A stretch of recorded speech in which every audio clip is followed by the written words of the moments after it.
പിതാവിൻ്റെയും പുത്രൻ്റെയും പരിശുദ്ധാത്മാവിൻ്റെയും നാമത്തിൽ ആമേൻ.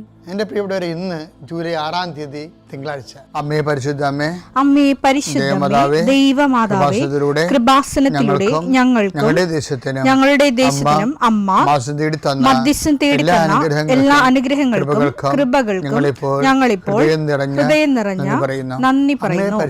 അമ്മേ പരിശുദ്ധമേ, ദൈവമാതാവേ, 2004 ഡിസംബർ 7-ാം തീയതി ഉച്ചകഴിഞ്ഞ് 2:30 കൃപാസനത്തിൽ സംഭവിച്ച അമ്മയുടെ പ്രത്യക്ഷപ്പെടലിനെ കുറിച്ച് തിരുസഭയ്ക്ക് സമർപ്പിച്ചിരിക്കുന്ന പഠനരേഖകളുടെ മേൽ സഭാത്മകമായ പഠനം ആരംഭിക്കുവാൻ ഞങ്ങൾ പ്രാർത്ഥിക്കുന്നു.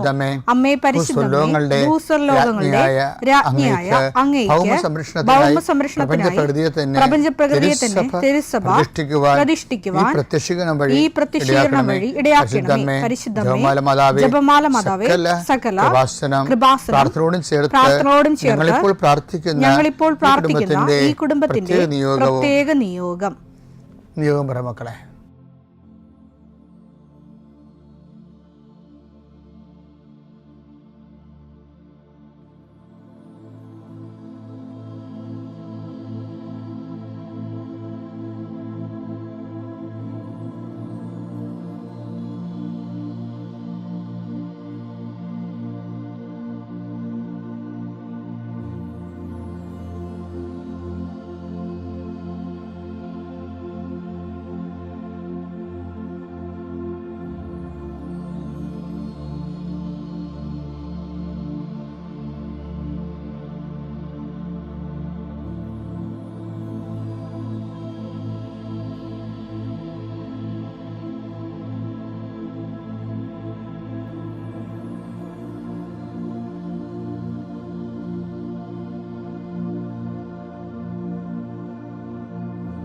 അമ്മയുടെ പ്രത്യക്ഷീകരണത്തിന്റെ ഈ അനുഗ്രഹവേളയിൽ ഞങ്ങൾക്ക് സാധിച്ചു തരുവാൻ കനിയണമേ. ആമേൻ. വിശ്വാസ പ്രമാണം. സർവശക്തനായ പിതാവും ആകാശത്തിന്റെയും ഭൂമിയുടെയും സൃഷ്ടാവുമായ ദൈവത്തിൽ ഞാൻ വിശ്വസിക്കുന്നു. അവിടുത്തെ ഏകപുത്രനും ഞങ്ങളുടെ കർത്താവുമായ ഈശോമിശിഹായിലും ഞാൻ വിശ്വസിക്കുന്നു. ഈ പുത്രൻ പരിശുദ്ധാത്മാവിനാൽ ഗർഭസ്ഥനായി കന്യകാമറിയത്തിൽ നിന്ന് പിറന്ന് പൊന്തിയോസ് പീലാത്തോസിന്റെ കാലത്ത് പീഡകൾ സഹിച്ച് കുരിശിൽ തറയ്ക്കപ്പെട്ട് മരിച്ച് അടക്കപ്പെട്ട് പാതാളങ്ങളിൽ ഇറങ്ങി മരിച്ചവരുടെ ഇടയിൽ നിന്ന് 3-ാം നാൾ ഉയർത്ത് സ്വർഗത്തിലേക്ക് എഴുന്നള്ളി സർവശക്തിയുള്ള പിതാവായ ദൈവത്തിന്റെ വലതുഭാഗത്തിരിക്കുന്നു. അവിടെ നിന്ന് ജീവിക്കുന്നവരെയും മരിച്ചവരെയും വിധിക്കുവാൻ വരുമെന്നും ഞാൻ വിശ്വസിക്കുന്നു.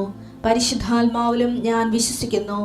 വിശുദ്ധ കത്തോലിക്കാ സഭയിലും പുണ്യവാന്മാരുടെ ഐക്യത്തിലും പാപങ്ങളുടെ മോചനത്തിലും ശരീരത്തിന്റെ ഉയർപ്പിലും നിത്യമായ ജീവിതത്തിലും ഞാൻ വിശ്വസിക്കുന്നു. ആമേൻ. സുഖസ്ഥനായ ഞങ്ങളുടെ പിതാവേ, അങ്ങയുടെ നാമം പൂജിതമാകണമേ. അങ്ങയുടെ രാജ്യം വരണമേ. അങ്ങയുടെ തിരുമനസ് സ്വർഗത്തിലെ പോലെ ഭൂമിയിലും ആകണമേ. അന്നു വേണ്ടുന്ന ആഹാരം ഇന്ന് ഞങ്ങൾക്ക് തരണമേ.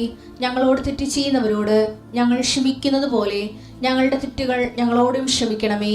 ഞങ്ങളെ പ്രലോഭനത്തിൽ ഉൾപ്പെടുത്തരുതേ, തിന്മയിൽ ഞങ്ങൾ രക്ഷിക്കണമേ. ആമേൻ. നന്മ നിറഞ്ഞ മറിയമേ, സ്വസ്തി. കർത്താവ് അങ്ങയുടെ കൂടെ സ്ത്രീകളിൽ അങ്ങ് അനുഗ്രഹിക്കപ്പെട്ടവളാകുന്നു. അങ്ങയുടെ ഉദരത്തിൻ ഫലമായി ഈശോ അനുഗ്രഹിക്കപ്പെട്ടവനാകുന്നു. പരിശുദ്ധ മറിയമേ, തമ്പുരാന്റെ അമ്മേ, പാപികളായ ഞങ്ങൾക്ക് വേണ്ടി ഇപ്പോഴും ഞങ്ങളുടെ മരണസമയത്തും തമ്പുരാനോട് അപേക്ഷിക്കണമേ. ആമേൻ. കർത്താവേ, നിന്റെ ഉന്നതമായ നാമത്തിന് സ്വസ്ഥം ചെയ്യും. കർത്താവേ, നിന്റെ വിശുദ്ധ പൗരോഹിത്യത്തെ മഹത്വപ്പെടുത്തണമേ. കർത്താവെ, സഭയിലുള്ള സാന്നിധ്യം പ്രകടമാക്കണമേ. 40 വർഷം ഞാൻ അർപ്പിച്ച കൃപാന്റെ യുഗതിയാൽ കൃപാസ്ഥാനത്താറെ ജീവനോടെ പ്രത്യക്ഷപ്പെട്ട മാതാവിന്റെ മാധ്യസ്ഥ ഇന്ന് അങ്ങയുടെ മക്കളെ പ്രാർത്ഥന കൂടുന്ന എല്ലാ മക്കൾക്ക് വേണ്ടി പ്രാർത്ഥിക്കുകയാണ്. നിന്റെ കൂടെ അമ്മ ഉണ്ടാവുമെന്ന് നീ ഓർക്കണം ദൈവപൈതലേ. കർത്താവ്, കിടപ്പായിപ്പോയവർ, ഇങ്ങനെ ഒരു ആരോഗ്യമുണ്ട് പക്ഷെ കിടന്നു പോയവർ, ചിലപ്പോൾ അപകടം ഉണ്ടായി കിടന്നു പോയവർ, കർത്താവെ പ്രഷർ വന്ന് കിടന്നു പോയവർ, കർത്താവിൻ്റെ തിരുമുറുവാർന്ന വലതുകരം ആണിപ്പെടുതാടുന്ന അത്ഭുതകരം ആ കിടന്നുപോയ മക്കളുടെ മേൽ ശരീരത്തിൽ തലയ്ക്കപ്പെടട്ടെ. യേശുക്രിസ്തു ഉന്നതമായ നാമത്തിൽ നീ സൗഖ്യം പ്രാപിക്കട്ടെ എന്ന് കൽപ്പിക്കുന്നു. കർത്താവെ, പടലപ്പിണക്കങ്ങളും തൊഴുത്തിൽ കുത്തുമൂലം കുടുംബത്തിൽ കലഹവും കോലാഹലങ്ങളും സമാധാനം നഷ്ടപ്പെട്ട കുടുംബങ്ങൾ. ഏത് ഭവനത്തിൽ പ്രവേശിക്കുമ്പോഴും ആ ഭവന സമാധാനം ആശംസിക്കണം. സമാധാന ദൂതൻ അവിടെ ഉണ്ടെങ്കിൽ നിൻ്റെ സമാധാനോടെ ഭരിക്കും. കർത്താവേ, അടിയൻ്റെ പ്രാർത്ഥന കൊണ്ടും അമ്മയുടെ പ്രത്യക്ഷീകരണം കൊണ്ടും കർത്താവേ, ആ കുടുംബങ്ങൾക്ക് സമാധാനം ഉണ്ടാകണമെന്ന് പ്രാർത്ഥിക്കുന്നു. പഠിക്കാൻ പോകുന്ന കുഞ്ഞുങ്ങൾ, പഠിക്കുന്നതിന് വേണ്ടി ഒരുങ്ങുന്ന കുഞ്ഞുങ്ങൾ, കർത്താവേ, എന്തെല്ലാം കാര്യങ്ങൾക്ക് വേണ്ടി മക്കൾ വേദനിച്ചുകൊണ്ട് ആശങ്കപ്പെട്ടുകൊണ്ട് കണ്ണുനീരോടെ വിഷമിക്കുന്നുണ്ടോ ആ മേഖലയിലെല്ലാം പരിശുദ്ധാത്മ പ്രവർത്തിച്ചുകൊണ്ട് നിൻ്റെ വിഷയത്തിൽ ദൈവം തീരുമാനമെടുക്കാൻ പോകുന്നു. കർത്താവിൻ്റെ മുമ്പിൽ നീ ജാഗ്രതയോടെ പെരുമാറുക. കർത്താവെ, അകലം വിട്ടുപോകുന്നവർ, രാജ്യം വിട്ടുപോകുന്നവർ, വീട് വിട്ടുപോകുന്നവർ, ഞങ്ങൾ കണ്ണുമ്പിൽ മറയുന്നവർ കർത്താവിൻ്റെ കൃപയാൽ നിറക്കപ്പെടട്ടെ എന്ന് പ്രാർത്ഥിക്കുന്നു.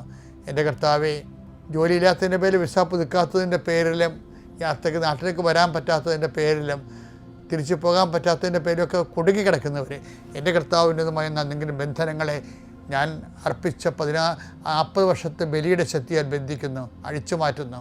കർത്താവിൻ്റെ കരുണ നിന്നെ ആവശ്യിക്കുകയും നീ വിടുതൽ പ്രാപിക്കുകയും ചെയ്യട്ടെ. I command you in the name of Jesus Christ, you be healed and delivered. പിതാവും പുത്രനും പരിശുദ്ധാത്മാവിശ്വരം നീക്കും. ആമേൻ. എൻ്റെ പ്രിയപ്പെട്ടവരെ, കഴിഞ്ഞ ദിവസങ്ങളിലെ 5 വചനം എടുത്തായിരുന്നു. നമുക്കതൊന്നിലെടുക്കാം. മർക്കോസ് 1:45. എന്നാൽ അവൻ പുറത്തു ചെന്ന് വളരെ കാര്യങ്ങൾ പ്രഘോഷിക്കാനും പ്രസിദ്ധമാക്കാനും തുടങ്ങി. തന്മൂലം പിന്നീട് പട്ടണത്തിൽ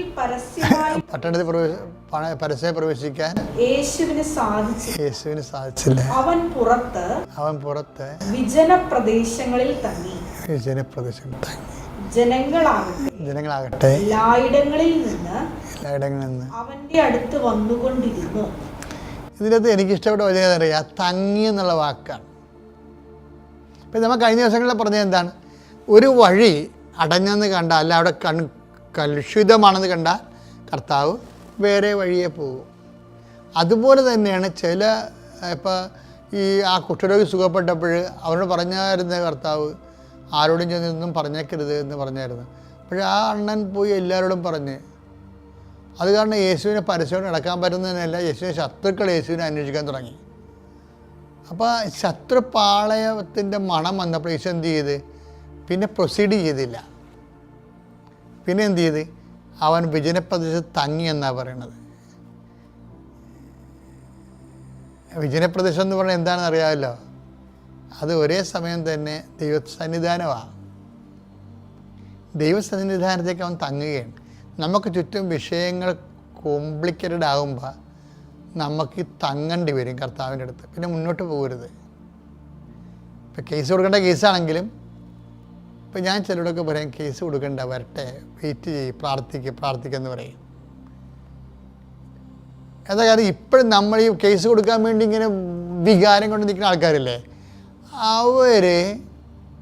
അവരുടെ ഇപ്പോഴത്തെ വികാരമാണത്. അപ്പോൾ നമ്മൾ ആ ഒരു അരിശത്തിൽ പോയി അറ്റിച്ചടിക്കഴിഞ്ഞാൽ എന്ത് ചെയ്യും?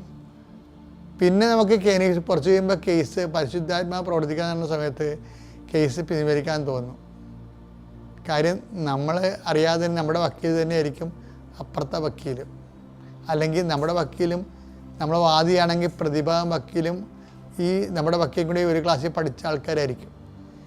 ഇവന്മാർ തമ്മിലുള്ള യുദ്ധമല്ലേ കോടതിയിലെ. അപ്പോൾ അവർ എന്ത് ചെയ്യും?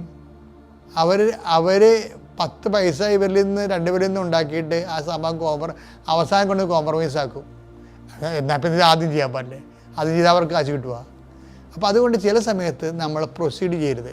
ഇപ്പം നമ്മൾ പറയത്തില്ല, എല്ലാവരും പറയുന്നത് ട്രാഫിക് ലോ ഇല്ലേ, സ്റ്റോപ്പ്, ലുക്ക് ആൻഡ് പ്രൊസീഡ് എന്ന്. ട്രാഫിക് ലോ ആണത്. ഒരു റോഡ് കവർ ചെയ്യുമ്പോൾ നമ്മൾ ആദ്യം സ്റ്റോപ്പ് ചെയ്യണം. വന്ന് വരെ അങ്ങോട്ട് കയറി പോകരുത്. ചിലപ്പോൾ ഇടികൊണ്ട് ചിലപ്പോൾ ചമ്മന്തി പരുവത്തിലാവും. അത് സ്റ്റോപ്പ്, പിന്നെ എന്ത് ചെയ്യണം? ലുക്ക്, പിന്നെ എന്ത് ചെയ്യണം? പ്രൊസീഡ്.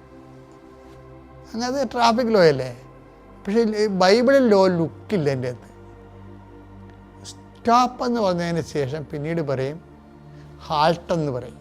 അതാണ് തങ്ങുക എന്ന് പറയുന്നത്. Stop, halt and proceed. Halt എന്നാണ് പറയണത്, അല്ല ലുക്ക് എന്നല്ല പറയണത്. ലുക്ക് എന്ന് പറയുമ്പോൾ അങ്ങോട്ട് നോക്കി വണ്ടി അങ്ങനെ ചാടി പോകും, അതല്ല. ഹാൾട്ട്, കാരണം നീ അങ്ങോട്ട് ചെന്നിട്ടും വലിയ കാര്യമൊന്നുമില്ല. അപ്പം നീയല്ലേ പോണത്. റോഡ് ക്രോസ് ചെയ്യണമല്ല ലക്ഷ്യം. റോഡ് ക്രോസ് ചെയ്തിട്ട് നീ എന്ത് ചെയ്യും എന്നുള്ളതാണല്ലോ ലക്ഷ്യം. റോഡ് ക്രോസ് ചെയ്യണ ഒരു മാർഗം മാത്രമല്ലേ. റോഡ് ചെയ്യുക എന്തിനാണ് അപ്പുറത്ത് ചെല്ലണത്, അതല്ലേ ലക്ഷ്യം.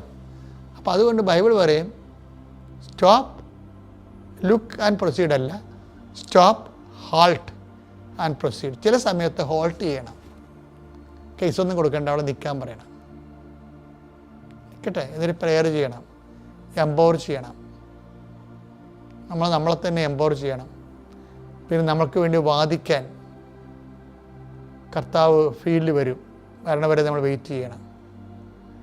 കാരണം ദൈവം പണ്ടുപോലെ വാദിക്കുന്ന ആളാണ്, തൻ്റെ മക്കൾക്ക് വേണ്ടി വാദിക്കുന്ന ആളാണ്. അപ്പം നമ്മളെന്താ ചെയ്യണത്? തൻ്റെ മക്കളായിരിക്കാൻ വേണ്ടിയുള്ള യോഗ്യത നേടാൻ വേണ്ടിയാണ് നമ്മളെ തന്നെ ഒരുക്കുന്ന സുവിശേഷവിഹിതമായിട്ട്. പിതാവിൻ്റെയും പുത്രൻ്റെയും പരിശുദ്ധാത്മാവിൻ്റെ നാമത്തിൽ.